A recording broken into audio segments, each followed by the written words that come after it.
Most people on SNAP benefits are just lazy, able-bodied people who don't want to work and they just want to live off the system. That's what some of y'all love to say, right?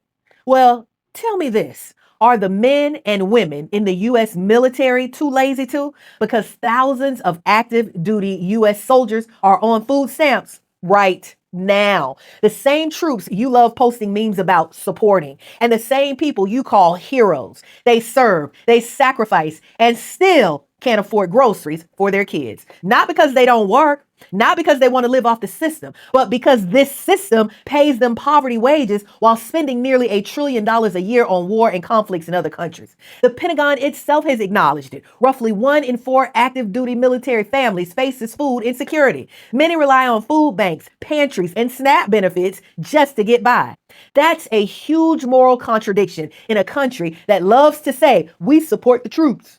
An entry-level soldier makes around $30,000 a year. Housing costs outpace their allowances, and their spouses often can't work because of constant relocations. So the next time you feel bold enough to talk down on people who get food assistance, remember, you are talking about U.S. servicemen and women who fight to defend your right to even say that BS in the first place. Soldiers risking their lives for our freedoms and for a country that won't even pay them enough to eat. America feeds the war machine without hesitation, but starves the people who serve it. We'll fund bombs before we fund a loaf of bread.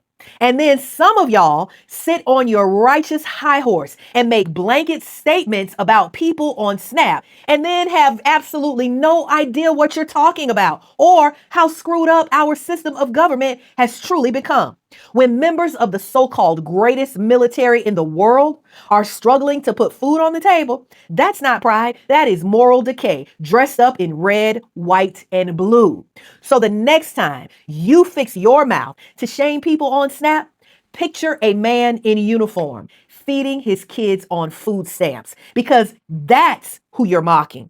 You are not defending the system. You're defending a scam, a system rigged against poor people. A country that starves its workers and soldiers isn't the greatest country on earth. It's just the loudest at pretending to be. 92% girl power redefined.